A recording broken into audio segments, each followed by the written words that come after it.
असल में भारत के विदेश मंत्री और बांग्लादेश के विदेशी सलाहकार तौहीद की मुलाकात हुई।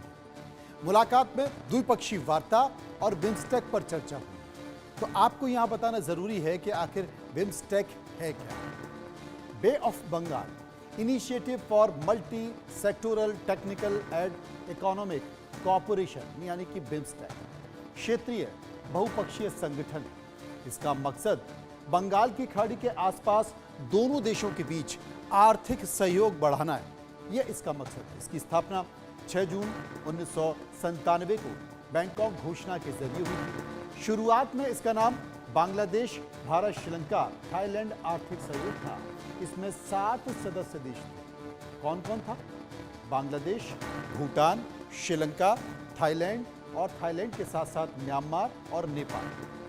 बिम्स्टेक के सदस्य देशों के बीच आर्थिक, सामाजिक, तकनीकी और वैज्ञानिक क्षेत्रों में सहयोग बढ़ाने पर भी जोर दिया जाता था, लेकिन गतिरोध आ गया। अब दोबारा से बिम्स्टेक पर चर्चा की बात आ रही है और दोनों देशों के बीच द्विपक्षीय वार्ता बहाल होने की बात की जा रही है। मानंद द्विवेदी विदेशी मामलों के जानकार हमारे साथ मौजूद हैं। शुएब चौधरी बांग्लादेशी पत्रकार मेरे साथ मौजूद हैं। सबसे पहले मैं शुएब चौधरी के पास चलूंगा। शुएब साहब, मैं आपसे जानना चाहता हूं कि क्या मस्कट में भारत के विदेश मंत्री और बांग्लादेश के विदेशी सलाहकार तौहीद की जो बातचीत हुई है, क्या आपको लगता है कि वो बातचीत के बाद दोनों देशों के रिश्ते पटरी पर आ पाएंगे? बहुत बहुत धन्यवाद मनोज भाई। देखिए, ये जो आपने कह रहे थे कि यूनुस अभी नए एक बात शुरू किया कि भारत के साथ मिलकर काम करना चाहते वगैरह, इसके कारण है। मैं ब्रेकिंग स्टोरी देता हूँ इंडियन न्यूज के दर्शकों के लिए कि किसी घंटे पहले इंटरनेशनल मॉनेटरी फंड या IMF ने कह दिया कि बांग्लादेश को जून तक कोई IMF की लोन नहीं मिलने वाला और जून में भी नहीं मिलेगा, ऐसे कोई गारंटी भी नहीं है। ये है नंबर 1। सो यूनुस तो अभी गिर गए, भारी इकोनॉमिक क्राइसिस ऐसे ही है और अभी IMF का लोन भी बंद हो गया। दूसरा जो ब्रेकिंग स्टोरी है, आप जो कह रहे तौहीद हुसैन साहब मिले, और इसी के साथ साथ एक इंफॉर्मेशन कि पाकिस्तानी ISI जो बांग्लादेश में घुसे थे कई महीने पहले, अभी ISI ने खुलेआम ढाका यूनिवर्सिटी कैंपस में पोस्टर लगा दी कि हमास की रिक्रूटमेंट की पोस्टर एकदम ओपनली। वहाँ QR कोड है, QR कोड में मेंबर बनाने की, और ये हमास रिक्रूटमेंट करके ये ले जाएगा POK में, पाकिस्तान ऑक्युपाइड कश्मीर में। वहाँ ट्रेनिंग देके यही जंगियों को भेजेगा गाजा में अमेरिका के खिलाफ और अमेरिका और इजराइल के खिलाफ लड़ने के लिए। तो ये हो गया कि पाकिस्तानी ISI ने अभी बांग्लादेश को, यूनुस की बांग्लादेश को क्या बना दिया कि हमास की एक कोलैबोरेटिंग पार्टनर बना दी। और आपको मालूम है, सब जानते हैं कि ट्रंप ने घोषणा दी कि गाजा को वो दखल करेगा क्योंकि हमास को ख़त्म करना है। और इसी के लिए अभी पाकिस्तान बांग्लादेश में नए हमास कैडर्स तैयार कर रहे हैं, क्योंकि ये जो वहाँ जब गाजा में अटैक होगा, पाकिस्तान चाहती नहीं कि वहाँ उसके मुल्क से कोई लोग भेजे गाजा में। नहीं, आगे पहले तो पाकिस्तान ने भेज रहा था, अभी पाकिस्तान भेजेगा नहीं। अभी पाकिस्तान बंगालियों को ट्रेनिंग देके गाजा में भेजेगा सो दैट बांग्लादेश के ऊपर ट्रंप की जो एक क्या कहते हैं इसको, मिलिट्री ऑपरेशंस का जो निशाना है वो बांग्लादेश बन जाए। सो बांग्लादेश की को पूरी तरह बर्बाद करने के लिए। इसी के कारण भी है कि अभी पाकिस्तानी ISI को महसूस हो गया कि उसके दिन बहुत कम है बांग्लादेश में, ये ज्यादा नहीं। मेरा एक सवाल था, ये आपने 2 बड़ी महत्वपूर्ण बातें बताई। एक तो आपने बता दिया कि IMF ने जून तक कोई भी लोन देने के लिए बांग्लादेश को मना कर दिया। निश्चित तौर पर यह बांग्लादेश की वित्तीय स्थिति के लिए बहुत खराब फैसला है और आने वाले समय में, क्योंकि हम भी देख रहे थे तमाम वो लोग, चाहे वो भर्ती वाले हों, तनख्वाह के लोग हों, सरकारी पैसा जहां होता है, अगर वो नहीं होगा तो दिक्कत में आ जाएगा। दूसरी चीज़ आपने कहा कि यूनिवर्सिटी में जिस तरीके से पोस्टर लगाए जा रहे हैं हमास के लिए भर्ती करने के, ये तो सीधा सीधा अमेरिका को चैलेंज है। ये तमाम सारी परिस्थिति है। लेकिन मेरा जो सवाल था, सवाल ये है कि क्या आपको बांग्लादेश या फिर मोहम्मद यूनुस से ऐसे संकेत मिल रहे हैं कि वो भारत के साथ फिर से वार्ता करना चाहता है, भारत के साथ दोस्ती करना चाहता है, अपने संबंधों को बहाल करना चाहता है? मनोज भाई, न्यूज को एक बात की अंदाजा हो गया कि भारत के साथ अमेरिका का रिश्ता बहुत गहरा है और डोनाल्ड ट्रंप के साथ मोदी जी की रिश्ता भी बहुत गहरा है। और उसको ये भी पता चल गया कि बांग्लादेश के ऊपर गजब आने वाला है। और आपने जो कहा कि रमजान महीने में ये 20 लाख लोगों को चावल देने की प्लान जो है न्यूज की, वो चावल भी गोदाम में है नहीं, तो चावल भी भारत से लाना पड़ेगा। और अभी ये अपने को बचाने के लिए भारत की पाय पकड़ने की कोशिश कर रहे हैं कि ट्रंप की जो एक्शन आएगा, और इसी के लिए यूनुस को और भी मुसीबत में गिराने के लिए आईएसआई ने हमास रिक्रूटमेंट शुरू कर दी बांग्लादेश में। ये बड़ा संकट। मनन द्विवेदी साहब मेरे साथ मौजूद हैं। मनन साहब, अगर देखा जाए तो अमेरिका अब भी बांग्लादेश को लेकर सख्त बना हुआ है। अगर ऐड बंद कर दी, वित्तीय सहायता बंद कर दी और लोन भी नहीं दिया जाएगा, इसका मतलब अमेरिका ये देख रहा है, अमेरिका ये समझ रहा है कि जो भी पैसा जाएगा उसका दुरुपयोग होना है, उसका भ्रष्टाचार होना है और वो कट्टरपंथी और जमात को दिया जाएगा, आतंकवाद पैदा करने के लिए, उग्रवाद पैदा करने के लिए।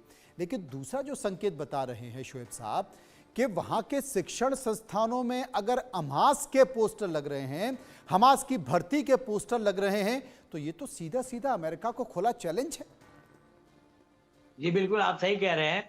यहाँ पर मैं जो बातचीत हो रही है चर्चा में, फ्रीडम ऑफ एक्सप्रेशन के बिंदु को सामने लाना चाहूंगा। अगर हम फ्रीडम ऑफ एक्सप्रेशन की बात करें तो हम लोग पहुंच जाते हैं एक वर्ड के पास, शब्द के पास, वो है डिसेंट।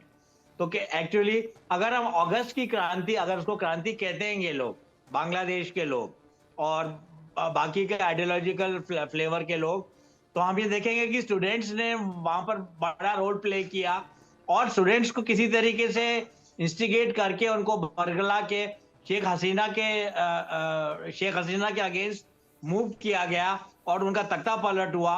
और वही स्टूडेंट्स को अब अलग कारण से और जिस सरकार को लाने में स्टूडेंट्स का हाथ था, उसी सरकार को हटाने के लिए उनको इंस्टिगेट किया जा रहा है, उनको एनकरेज किया जा रहा है। और जहां तक ये हमास के पोस्टर्स और अमेरिकी विदेश नीति की बात है, तो मैं यहाँ पर ये कहना चाहूंगा कि ये एक तरीके की वैश्विक बीमारी है, रेडिकलाइजेशन की, अतिवाद की वैश्विक बीमारी है, जो भारत में भी कई बड़े महत्वपूर्ण और ऊंचे नाम वाले विश्वविद्यालयों में देखी गई है, जहां पर जो बच्चे, जो छात्र मतलब किसी छोटे सेंटर से आते हैं, देख लीजिए कोई बड़ी विश्वविद्यालय में कोई व्यक्ति झुंझुनू से आता है, कोई बच्चा, कोई छात्र आता है मोतिहारी से, कोई आता है एमपी के जजुआ से, तो उनके पास कल्चरल एक्सपोजर नहीं होता।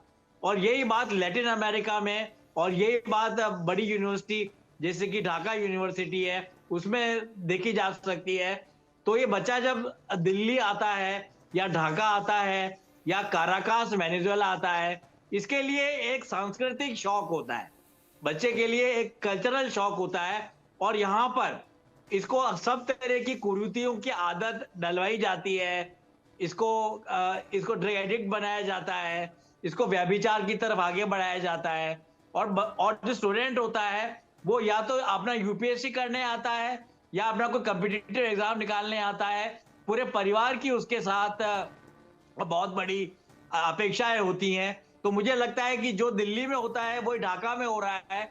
तो एक तरीके से हमास के नाम पर और आतंकवाद के नाम पर, अतिवाद के नाम पर वहां पर भी छात्रों को पूरी तरीके से गुमराह किया जा रहा है, उनको बरगलाया जा रहा है। और जहां तक मोहम्मद यूनुस की बात है, वो ये एक तरीके का फसाद थे। जब शेख हसीना का राज था या उससे पहले खालिदा जिया का राज था ढाका में, तो एक तरीके का मुखौटा था बांग्लादेश में, वो मोहम्मद यूनुस को जॉर्ज सोरोस ने और जिहादी स्टेट के, डीप स्टेट के लोगों ने पहनाया हुआ था, जिसके तहत ये प्रसारित किया जाता था कि बांग्लादेश एक बहुत शांतिप्रिय देश है, वहां पर सेकुलरिज्म है, वहां पे संविधान को माना जाता है और भारत जैसे पीसफुल देशों के साथ और बाकी राष्ट्रों के साथ वो दक्षिण एशिया की राजनीति में शिरकत करते हैं और अपना फायदा लेते हैं और साथ में दोस्ताना और पीसफुल रिलेशंस रखते हैं।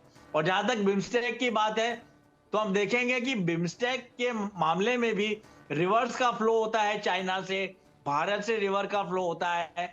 उसके अलावा बिम्स्टेक के मामले में हम ये कह सकते हैं कि जो अराकान का जो कॉन्फ्लिक्ट है, जो रोहिंग्या का कॉन्फ्लिक्ट है, जो म्यांमार से स्पिल होकर आ गया है और रिफ्यूजी सेंटर कई वर्षों से चल रहा है बांग्लादेश में, कॉक्स बाजार में, इन सब चीजों के चलते जो ट्रेड, इन्वेस्टमेंट और कॉमर्स की एक्टिविटी है उसकी गति काफी कम होती है और अराजकता, इंसर्जेंसी के कारण वहां पर विखवाद फैलता है और अस्थिरता फैलती है।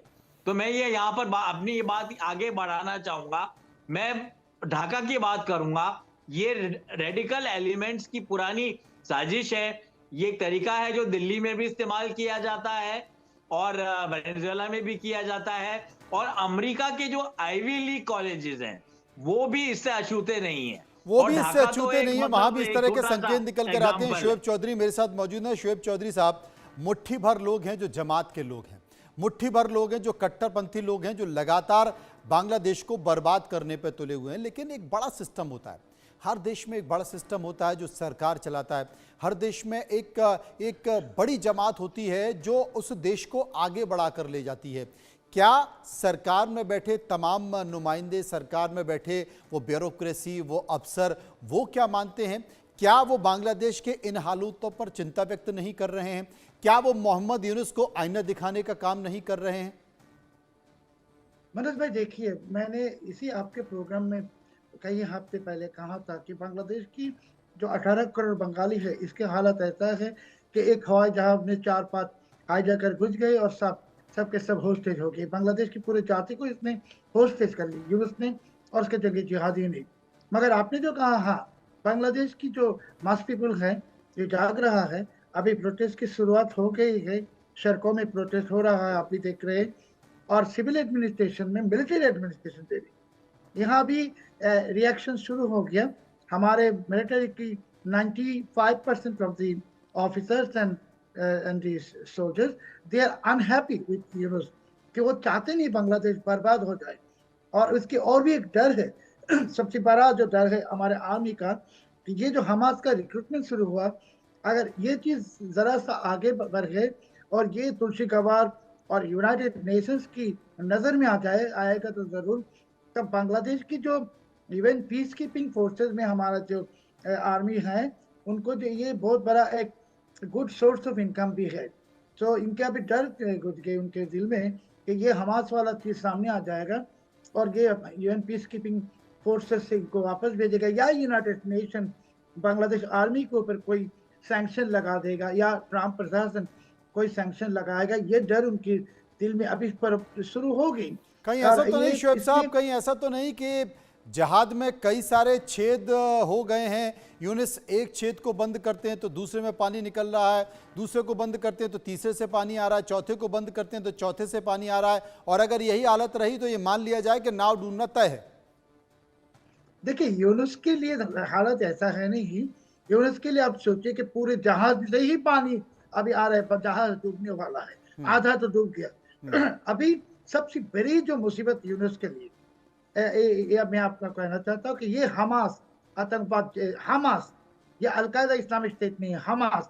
और हमास जब आ गई अभी सामने, तो अभी जो पिछले हफ्ते जो नरेंद्र मोदी जी के साथ ट्रम्प की जो एग्रीमेंट हुआ, joint operations, military operation to fight terrorism, और ये से इसी कारण हमास की जो शुरुआत के कारण अभी बांग्लादेश, अब मैं ये एकदम दावा के साथ कह सकता हूँ कि गाजा के बाद अमेरिका के नेक्स्ट टारगेट होने वाला है ढाका। ये बड़ा संकेत निकल कर आया नहीं कि हमास की अगर एंट्री वहां पर हो रही है और हमास इस तरह के संकेत दे रहा है कि वो शिक्षण संस्थानों में, यानी कि एजुकेशनल इंस्टीट्यूट में आकर भर्ती करने की बात कर रहा है, पोस्टर लगा रहा है, क्योंकि उसे इस कट्टरपंथ की ज़मीन पर, जमात की ज़मीन पर खेती होती दिख रही है आतंकवादियों की, और इस संकेत के जरिए वो बांग्लादेश और ढाका में घुसने की कोशिश कर रहा है। तो ये संकेत आने वाले समय में बांग्लादेश के लिए बहुत खतरनाक हो सकता है। शुक्रिया हम करेंगे मनन द्विवेदी साहब का, शुक्रिया हम करेंगे शोएब चौधरी साहब का, जो विस्तार से मेरे साथ चर्चा